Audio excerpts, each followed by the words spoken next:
BM-13 Katyusha. Pourquoi les Allemands n'ont-ils pas réussi à percer son principal secret? Le 14 juillet 1941, l'activité habituelle du front régnait à la gare d'Orsha, en Biélorussie. Les trains allemands arrivaient les uns après les autres, déchargeant chars, camions-citernes et unités d'infanterie motorisées fraîches. Les soldats de la Wehrmacht se sentaient maîtres de la situation, l'offensive se déroulant comme prévu et l'armée rouge battant en retraite. Aucun d'eux n'aurait pu imaginer qu'en quelques minutes, cette gare se transformerait en un véritable enfer et que les survivants trembleraient à jamais au moindre hurlement dans le ciel. À 15h15, un son totalement inconnu, entre un rugissement et un crissement perçant, déchira l'air. Et puis, en un instant, toute la gare fut engloutie par un nuage de feu d'une force monstrueuse.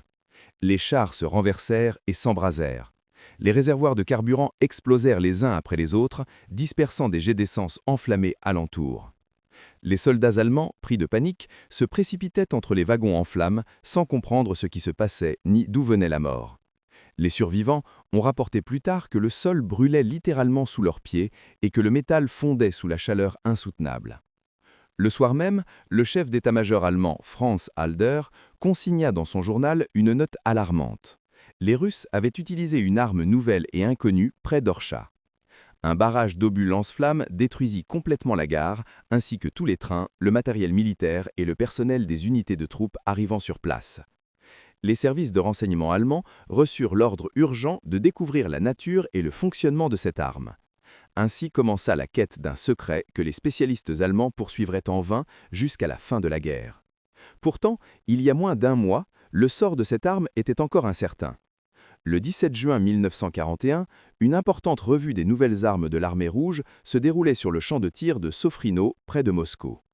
Une délégation représentative, conduite par le commissaire du peuple à la défense, le maréchal Semyon Timoshenko et le chef d'état-major, le général d'armée Georgi Zhukov, inspecta des chars, des canons et d'autres équipements militaires. Les lance-roquettes furent examinés en dernier. Lorsque les hauts gradés s'approchaient enfin des deux étranges engins, dotés de rails en guise de châssis, la déception se lisait sur leurs visages. Au lieu de canons menaçants, ils découvrirent une construction incompréhensible de rails métalliques sur lesquels reposaient de longs projectiles ressemblant à d'énormes cigares à l'extrémité emplumée. Les membres de la commission s'ennuyèrent, estimant qu'il s'agissait d'une nouvelle fantaisie d'ingénieurs sans aucune utilité pratique. Cependant, leur scepticisme s'évanouit instantanément lorsque l'ordre de tirer fut donné. Deux lanceurs tirèrent 24 projectiles en quelques secondes et le champ de tir sembla littéralement trembler sous les explosions. Le mur de feu, les gerbes de terre et la destruction totale de tout sur la place visée par les tirs imprimèrent une impression indélébile sur la commission. Une décision fut prise à la vitesse de l'éclair. 4 jours plus tard seulement, le 21 juin, quelques heures avant l'attaque allemande contre l'Union soviétique, le gouvernement signa un décret autorisant la production en série de lance-roquettes et de munitions. Cette coïncidence paraît presque mystique, comme si le destin lui-même avait veillé à ce que cette nouvelle arme voie le jour au tout dernier moment avant la terrible guerre. Le nom officiel du lanceur était terne et technique, véhicule de combat 13, abrégé BM-13 d'après l'indice de la roquette de 132 mm. Mais très vite, les soldats lui trouveraient un tout autre nom, à la fois affectueux et menaçant. La production fut lancée simultanément dans 2 usines, l'usine Komintern à Voronej et l'usine Compresseur à Moscou. Le travail se poursuivit à un rythme effréné. Les concepteurs et les assembleurs travaillaient 12 à 16 heures par jour, 7 jours sur 7. Le 26 juin, 4 jours seulement après le début de la guerre, l'assemblage des 2 premiers véhicules de série fut achevé à Voronej. Les lanceurs étaient montés sur le châssis d'un truck ZIS-6 à 3 axes qui offrait de bonnes capacités tout-terrain et une capacité de chargement importante. Chaque véhicule transportait 16 roquettes sur 8 nacelles de guidage disposées le long de son axe longitudinal. Une salve de 16 roquettes durait de 7 à 10 secondes, après quoi le lanceur pouvait rapidement changer de position sans attendre une riposte ennemie. La nuit du 1er au 2 juillet 1941, la première unité d'artillerie roquette du monde fut envoyée au front. Une batterie spéciale sous le commandement du capitaine Ivan Flerov. Elle se composait de 198 hommes, 7 véhicules de combat BM-13, 44 camions, une voiture particulière et 7 véhicules spéciaux. Pour le pointage de la batterie, ils fournirent même un obusier de 152 mm. Ces hommes ignoraient encore qu'ils allaient marquer l'histoire et révolutionner à jamais la perception de ce que pouvait être l'artillerie. La batterie de Flerov arriva sur le front occidental, en plein cœur des combats défensifs les plus acharnés. Les troupes allemandes progressaient rapidement en territoire soviétique et le commandement avait besoin urgent de tout moyen capable de ralentir cette avancée, même légèrement. Cependant, cette nouvelle arme, l'arme était si secrète que même leurs propres généraux ne savaient pas exactement comment l'utiliser. Les équipages des BM-13 recevaient les ordres les plus stricts. En aucun cas, l'ennemi ne devait s'emparer des lanceurs. Chaque véhicule était chargé de 30 kg d'explosifs et les soldats prêtaient serment de les détruire s'ils étaient menacés d'encerclement. Le secret était poussé à l'extrême. Perdre une simple plaquette du capuchon d'une roquette pouvait vous valoir un séjour dans un bataillon disciplinaire. Le NKVD protégeait cette nouvelle arme avec la plus grande rigueur et chaque membre d'équipage était conscient de la responsabilité qui lui incombait. Le commandant de régiment était personnellement responsable de la sécurité de chaque véhicule et la perte d'un seul lanceur l'exposait à un tribunal militaire. Aussi, lorsque le jeune soldat Dmitri Djerebko, âgé de 19 ans, et son chauffeur parvinrent à sauver le véhicule endommagé et à le ramener à leur unité, le commandant le prit dans ses bras et fondit en larmes devant toute la formation. Il déclara alors que le garçon avait sauvé non seulement le véhicule, mais aussi tous les commandants d'une représaille inévitable. Le premier bombardement de la station d'Orsha, le 14 juillet, ne marquait que le début de la carrière militaire de la batterie Flerov. Le même jour, grisés par leur succès, les artilleurs lancèrent un second bombardement sur le ponton traversant la rivière Orchitsa, où des troupes allemandes s'étaient massées, attendant de traverser. L'effet fut tout aussi dévastateur. Le ponton fut entièrement détruit, ainsi que le matériel et le personnel ennemi qui s'y trouvaient. Le commandement allemand était désemparé, cherchant à comprendre quel type d'arme déchaînait un tel déluge de feu sur eux. La principale caractéristique du BM-13 était son incroyable vitesse de tir en salve. Alors qu'une batterie d'artillerie conventionnelle aurait mis des minutes à tirer un nombre comparable d'obus, un lance-roquette pouvait le faire en quelques secondes. Le tir d'une salve de 16 roquettes par un seul véhicule ne durait pas plus de 10 secondes, tandis qu'une salve complète de 7 lanceurs déversait 112 roquettes sur l'ennemi presque instantanément. Chaque roquette transportait une ogive de près de 5 kg, et les fragments, à l'explosion, atteignaient une température de 800 degrés Celsius, embrasant tout sur leur passage. C'est précisément ainsi qu'est née la légende selon laquelle les munitions du Katyusha contenaient de la thermite, alors qu'en réalité, il n'y en avait pas. Mais plus terrible encore que la destruction matérielle était l'impact psychologique sur l'ennemi. Le bruit des roquettes était inédit. Certains le décrivaient comme un hurlement perçant, d'autres comme un grincement ou un rugissement, mais tous s'accordaient sur un point. Ce son inspirait une terreur viscérale, même aux soldats les plus endurcis. Littéralement, tout dans la zone touchée explosait, le sol brûlait sous leurs pieds, et ceux qui parvenaient à survivre à un tel déluge restaient longtemps sous le choc, incapables de percevoir la réalité telle qu'elle était. Les Allemands ne tardèrent pas à trouver leur propre surnom pour cette nouvelle arme soviétique. On l'appelait le plus souvent l'orgue stalinien en raison de la ressemblance du lanceur avec des tuyaux d'orgue. D'autres noms furent également utilisés. Mort noire, Avoie Plamia, mais les soldats soviétiques baptisèrent leurs installations avec affection et familiarité. Selon une version, le nom Katyusha proviendrait de l'usine compresseur elle-même, où les assembleurs, la plupart très jeunes, appelaient ainsi leurs produits. Selon une autre version, l'inspiration viendrait de la lettre K dans la désignation des produits de l'usine compresseur de Voronej. Mais la légende la plus répandue associe le nom à une chanson populaire d'avant la guerre, racontant l'histoire d'une jeune fille marchant sur la rive écrapée de la rivière Kroutaïa. Dans l'armée, la chanson fut rapidement réinterprétée à des fins militaires. Nous aimons notre chère Katyusha, nous aimons tous sa façon de chanter, elle épuise l'ennemi et donne du courage à ses amis. Et en effet, les soldats soviétiques étaient plus enclins à attaquer après que les positions ennemies eurent été pilonnées par une salve de lance-roquettes.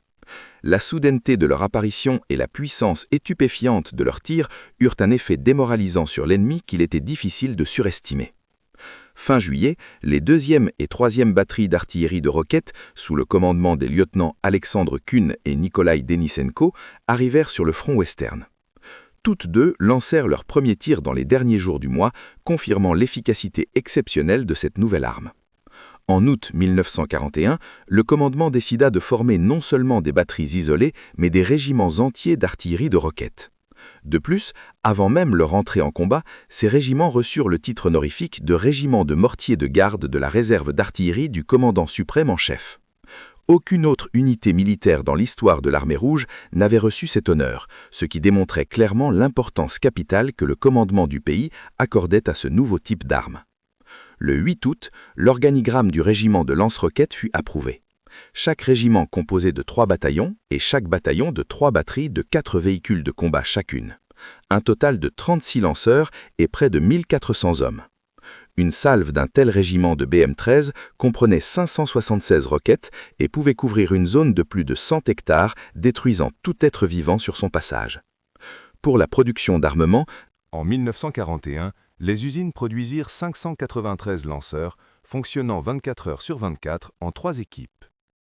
Dès l'apparition de cette nouvelle arme soviétique, les services de renseignement allemands reçurent l'ordre formel de capturer au moins un lanceur à tout prix.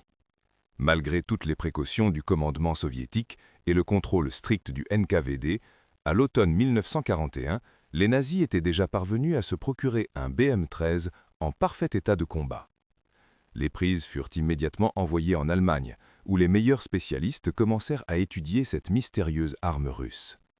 La conception du lanceur lui-même n'était pas particulièrement complexe, et les ingénieurs allemands en comprirent rapidement les principes de fonctionnement. La conception de la roquette ne leur fut pas non plus inconnue. Cependant, un élément les laissait complètement perplexes. Après avoir démonté la chambre de combustion du projectile, les Allemands découvrirent 7 pastilles de poudre de ballestite à l'intérieur. 6 étaient disposées sur la circonférence et une au centre. Chaque pastille avait un diamètre de 40 mm. Le canal central mesurait 8 mm de diamètre et environ 550 mm de long. Ce sont ces granules, en brûlant, qui créaient la poussée propulsant le projectile à une vitesse phénoménale et lui assurant une portée allant jusqu'à 8,5 km. La poudre de ballestite était bien connue et largement utilisée dans l'artillerie de gros calibre, notamment navale. Mais la manière dont les Russes parvenaient d'en produire en masse des granules d'une telle taille et d'une telle qualité restait un mystère. En réalité, le moulage des granules de poudre de ballestite se faisait traditionnellement sur des presses hydrauliques. Cette technologie avait été perfectionnée pendant des décennies. Un rouleau de tissu plastifié imprégné de poudre était chargé dans la matrice de la presse. Le piston s'abaissait ensuite lentement à une température d'environ 90 degrés et le moulage commençait. Une fois la poudre épuisée, le piston remontait lentement et les surfaces internes étaient soigneusement nettoyées. Un soin extrême était apporté à éviter tout résidu d'explosif. Le processus était donc réalisé par l'eau et sa productivité était extrêmement faible, mais il n'existait tout simplement aucune autre méthode au monde. D'après les calculs des ingénieurs allemands, le moulage de but de la taille de ceux utilisés pour les Katyusha nécessitait une presse hydraulique d'une puissance colossale. Ils savaient qu'une telle presse n'existait qu'en Grande-Bretagne et qu'elle était officieusement surnommée la presse géante, en raison de ses dimensions gigantesques. Cet engin atteignait la hauteur d'un immeuble de 4 étages et son fonctionnement était extrêmement difficile et dangereux. Les services de renseignement allemands reçurent une mission urgente, localiser dans les usines de poudre à canon soviétiques de grands bâtiments industriels susceptibles d'abriter de telles presses. Dès leur découverte, la Luftwaffe devait frapper et détruire immédiatement les installations. Les agents allemands recherchèrent ces bâtiments pendant 2 ans en vain. La raison était simple. Aucune presse géante n'existait en Union soviétique. Les spécialistes soviétiques adoptèrent une approche radicalement différente, et cette solution devint l'une des plus brillantes avancées technologiques de la guerre. Un groupe de scientifiques, dirigé par l'éminent chimiste Alexandre Semyonovitch Bakaïev, utilisa comme base une presse à pâte standard. Oui, la même presse utilisée en temps de paix pour la production de pâtes dans les usines agroalimentaires. Naturellement, une simple presse à pâte ne convenait pas au travail de la poudre à canon. Compte tenu de la rigidité de la ballestite, la vis sans fin et son système d'entraînement durent être considérablement renforcés. La presse fut équipée d'une enveloppe chauffante spéciale pour maintenir la température requise. Un outil de moulage spécial en forme de cloche, lui aussi chauffé, fut au point. Il produisait en continu une ébauche de poudre d'un diamètre spécifié avec un canal central qui devait simplement être découpé en un bloc de la longueur requise et refroidi à l'eau. Il en résulta une installation fonctionnant en continu dont la productivité était 8 à 10 fois plus élevée que n'importe quelle presse hydraulique. Cependant, l'utilisation d'une telle installation exigeait une discipline de fer et des qualifications très élevées. Elle ne pouvait être arrêtée plus de 10 minutes, car à une température de moulage d'environ 90 degrés, la décomposition thermique de la masse de poudre pouvait commencer. Un arrêt de courte durée entraînait de défauts, et un arrêt prolongé menaçait de provoquer un accident explosif. Les installations étaient logées dans des bâtiments ordinaires de plein pied, entourés d'enceintes de terre traditionnelles.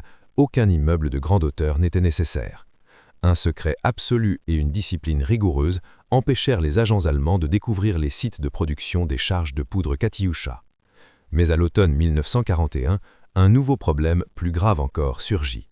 La poudre de ballastite est un thermoplastique qui, aux températures de moulage, commence à se décomposer, ce qui est absolument inacceptable. Pour empêcher ce processus, un stabilisateur chimique spécial, un produit pétrolier commercialisé sous le nom de centrolite, fut ajouté à sa composition. L'Union soviétique ne produisait pas de centrolite, elle l'achetait de la Roumanie. Avec le déclenchement de la guerre et l'entrée en guerre de la Roumanie, Les approvisionnements en provenance d'Allemagne s'interrompirent. Les réserves existantes ne durèrent pas longtemps et le navire transportant de la centralite d'Angleterre fut coulé par des sous-marins allemands. La production de charges de poudre commença à décliner rapidement et l'utilisation du BM-13 sur le front commençait à diminuer. Les Allemands décidèrent que la Katyusha était hors d'usage. Cependant, ils se trompaient lourdement. Le groupe de Bakayev, travaillant sous une pression temporelle extrême et sous la supervision constante du NKVD, reçut la mission urgente de trouver un substitut au stabilisateur importé. Les recherches furent menées en mode d'urgence, 24 heures sur 24, sans week-end ni jour férié, et une solution fut trouvée dans les plus brefs délais.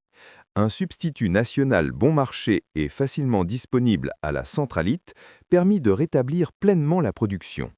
Pour cette réalisation, Alexandre Bakayev et ses collègues reçurent le prix Staline. Pendant la guerre, grâce aux nouvelles technologies, ils construisirent 6 nouvelles usines de poudre à canon, approvisionnant le front en munitions pour l'artillerie de roquettes. Tandis que les chimistes soviétiques résolvaient le problème de la poudre à canon, les concepteurs travaillaient sans relâche à l'amélioration des lanceurs eux-mêmes.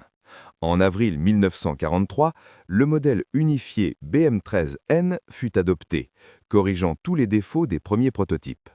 Les ingénieurs analysèrent minutieusement chaque composant et chaque assemblage, s'efforçant d'améliorer l'efficacité de production et de réduire les coûts. Mais le changement le plus important fut le nouveau châssis, sur lequel étaient désormais montés les mortiers à roquettes. Les premiers lance-roquettes Katyusha furent montés sur le camion soviétique à 3 axes ZIS-6, dérivé du ZIS-5 à 2 axes. Ce véhicule 6x4 de 4 tonnes possédait des capacités tout-terrain correctes, mais sa production était limitée et ses caractéristiques ne répondaient pas pleinement aux exigences de la guerre. De plus, au début du conflit, la production du ZIS-6 dut être réduite en raison de l'évacuation des usines. Une nouvelle plateforme était nécessaire, fiable, puissante et disponible en grande quantité. Une telle plateforme vit le jour grâce aux fournitures alliées dans le cadre du programme de location de terre. Le camion américain Studebaker US-6 s'avéra un véritable atout pour l'artillerie de roquettes soviétique. Premier camion au monde produit en série avec 3 axes moteurs, il garantissait d'excellentes capacités tout-terrain en toutes conditions. La transmission intégrale lui permettait de circuler avec assurance sur les routes boueuses du front, là où les camions soviétiques s'embourbaient irrémédiablement. Le véhicule américain franchissait aisément les petits gués sans craindre d'endommager les composants essentiels situés en hauteur. Avec une capacité de charge de 2,5 tonnes recommandée par les Américains, les conducteurs soviétiques découvrirent rapidement que le véhicule pouvait transporter bien plus et le poussèrent sans scrupule à sa limite. Considérant la position privilégiée des unités de mortier de la garde, le commandement décida de les équiper du meilleur matériel disponible. Au total, environ 200 000 Studebaker furent livrés à l'Union soviétique dans le cadre du programme Prêt-à-bail, et une part importante d'entre eux devinrent des véhicules porteurs de lance-roquettes. C'est pourquoi la plupart des photographies de guerre du Katyusha le montrent avec la silhouette caractéristique d'un camion américain aux ailes anguleuses et aux pare-brises fortement inclinés. Cependant, cela ne signifie en aucun cas que sans le Studebaker, le Katyusha n'aurait pas existé, Le châssis aurait pu être n'importe lequel, et cela n'aurait en rien affecté la létalité du lance-roquette lui-même. La plateforme américaine s'est simplement avérée meilleure et plus moderne, soulignant le statut particulier de ses troupes.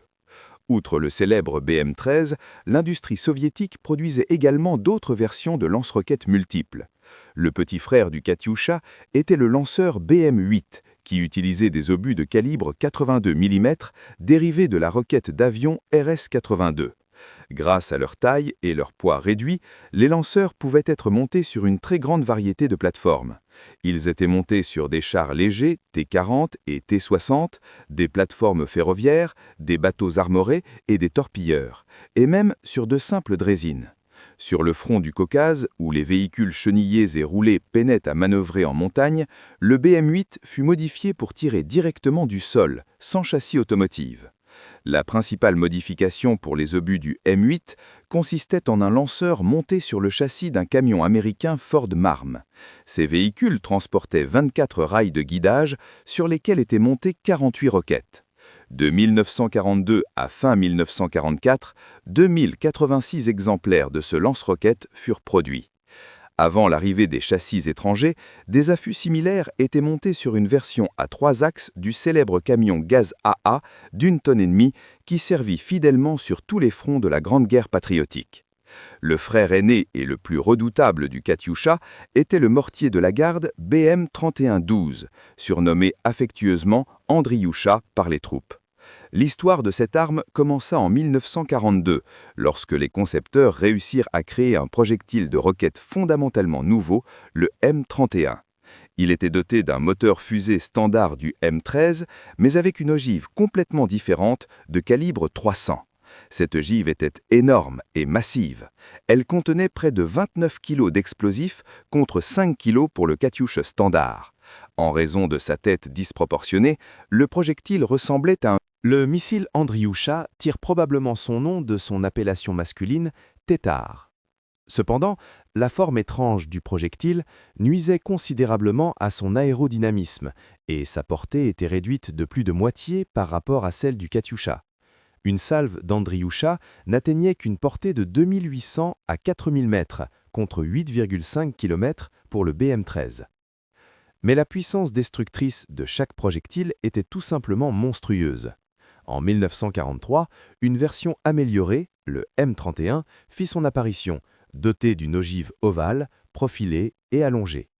L'aérodynamisme s'améliora légèrement, la portée passa à 4,5 km et le poids de l'explosif resta inchangé à environ 30 kg. En avril 1944, un lanceur, le BM-312, fut conçu pour ses munitions sur la base du châssis de la même Studebaker, réputé pour sa fiabilité. Au total, 1 807 exemplaires furent produits. Le mortier-roquette allemand Nebelwerfer, surnommé Han et Vanyusha par les soldats soviétiques en raison de sa sonorité de tir caractéristique, était d'une efficacité comparable à celle du Katyusha, mais nettement inférieure en mobilité et en portée. Les performances des Américains et des Britanniques en matière d'artillerie de roquettes furent encore plus modestes. L'affût américain T-27, doté de 16 lanceurs, reprenait la conception transversale originelle du Katyusha, que les ingénieurs soviétiques avaient abandonné depuis longtemps en raison de ses oscillations excessives au tir. Les Alliés ne parvinrent jamais à égaler ni à surpasser l'artillerie roquette soviétique, ni en termes d'efficacité, ni en termes de production. Au milieu de la guerre, l'artillerie roquette soviétique était devenue une force redoutable, capable de mener à bien les missions de combat les plus complexes. Le 8 septembre 1941, le Comité d'État à la Défense publia un décret transformant de facto les unités de mortier de la garde en une branche spéciale et privilégiée des forces armées. Elles furent complètement détachées de l'artillerie régulière et formèrent une structure distincte, dotée de son propre commandement et relevant directement du haut commandement. Le premier commandant des unités de mortier de la garde fut le sapeur militaire de première classe Vassili Oborenkov, dont le nom figurait sur le certificat d'auteur du lance-roquette depuis février 1941. Un commissariat du peuple aux armes de mortier fut même créé, le seul en Union soviétique entièrement dédié à ce type d'armes. Il exista jusqu'au 17 février 1946, fournissant au front tout le nécessaire à la guerre de roquettes. La série produisit une trentaine de types de roquettes de puissance et d'usage variés, allant des roquettes légères à portée millimétrique aux imposantes roquettes de 300 mm. Les concepteurs perfectionnèrent sans cesse les munitions, améliorant leur précision et leur portée. La version M13UK à la précision accrue fut développée, suivie de la M13D à longue portée, capable d'atteindre des cibles jusqu'à 12 km. La production de roquettes ne cessa jamais, même dans les conditions les plus extrêmes. À Leningrad, assiégé, où la population mourait de faim et de froid, les usines continuèrent à produire des roquettes Katyusha. Dans ces usines, les ouvrières à la chaîne étaient pour la plupart de très jeunes filles, certaines à peine âgées de 16 ans. Elles travaillaient aux côtés d'adultes, conscientes de l'importance de leur travail pour le front. Lorsque les véhicules finis étaient alignés dans la cour de l'usine, avant d'être envoyés au front, les jeunes filles s'adressèrent aux équipages. « Combattez les fascistes, anéantissez-les, et nous vous fournirons des Kotyushki ». De juillet 1941 à décembre 1944, l'industrie soviétique produisit 6844 lanceurs BM-13. Il s'agissait du lance-roquette le plus produit au monde, et aucune armée ne possédait une arme comparable. En mai 1945, l'armée rouge disposait de 3 principaux types de véhicules de combat, les BM-8, BM-13 et BM-312. Chacun occupait un rôle spécifique et remplissait des missions précises. Ensemble, ils formaient une force de frappe redoutable, capable de briser n'importe quelle défense. Les lance-roquettes participèrent à toutes les opérations majeures de la seconde moitié de la guerre. À Stalingrad, leurs salves massives contribuèrent à écraser le groupe encarcé de Paulus. Au saillant de Koursk, les roquettes Katyusha accueillirent les pointes de chars allemands par un mur de feu, fauchant l'infanterie et détruisant les blindés. Lors de la traversée du Dniepr, l'artillerie roquette neutralisa les fortifications ennemies sur la rive opposée, ouvrant la voie aux groupes de débarquement. Lors de l'opération Bagration en Biélorussie, les régiments de mortiers de la garde anéantirent les colonnes ennemies en retraite. Transformant les routes en un cimetière de véhicules calcinés, les obus lourds N-31, avec leur monstrueuse puissance destructrice, se révélèrent indispensables en combat urbain. Les 30 kg d'explosifs contenus dans chaque roquette réduisirent en ruine les bâtiments fortifiés transformés en places fortes ennemies. Là où l'artillerie conventionnelle mettait des heures à détruire une seule maison, la salve d'Andriusha accomplissait la tâche en quelques secondes. Lors de la libération de Varsovie, Budapest et Vienne, les lance-roquettes ont fonctionné pratiquement sans interruption, appuyant les groupes d'assaut et réprimant les poches de résistance. Dans la phase finale de la guerre, lors de l'opération de Berlin, le commandement soviétique a concentré une force sans précédent d'artillerie de roquettes. 1550 véhicules de combat et 1795 châssis de lance-roquettes étaient prêts à tirer. Déchaîner un torrent de feu sur l'ennemi. Lorsque l'offensive sur les hauteurs du Zillo débuta le 16 avril 1945, le ciel au-dessus des positions allemandes s'illumina de milliers de traînées incandescentes. La salve de centaines de roquettes Katyusha se fondit en un grondement continu et assourdissant à des kilomètres à la ronde. Des tonnes d'acier et d'explosifs s'abattirent sur les défenseurs, labourant les tranchées et transformant les fortifications en un paysage lunaire. À Berlin même, les lance-roquettes tiraient à bout portant, chassant les garnisons des quartiers transformés en forteresses. Les obus lourds perçaient les murs et explosaient à l'intérieur des bâtiments, ne laissant aucune chance aux défenseurs. Le grondement des explosions se poursuivit jour et nuit jusqu'à ce que le drapeau rouge soit hissé sur le Reichstag. Cette arme, née littéralement à la veille de la guerre, accompagna l'armée rouge tout au long de son long périple, des terribles défaites de 1941 à son triomphe total dans le repère de l'ennemi. Le Katyusha a fait ses preuves dans des milliers de batailles, devenant le prototype de tous les systèmes de tir en salve modernes, des Grad et Hurricane au Tornado. Si vous avez apprécié cette histoire sur l'arme légendaire de la victoire, n'hésitez pas à la liker et à indiquer dans les commentaires les autres équipements militaires dont vous aimeriez entendre parler. Abonnez-vous à la chaîne pour ne manquer aucun épisode et activez les notifications. Vous serez ainsi averti de la publication de la prochaine vidéo. De nombreuses histoires passionnantes vous attendent encore sur les machines et les armes qui ont forgé notre victoire.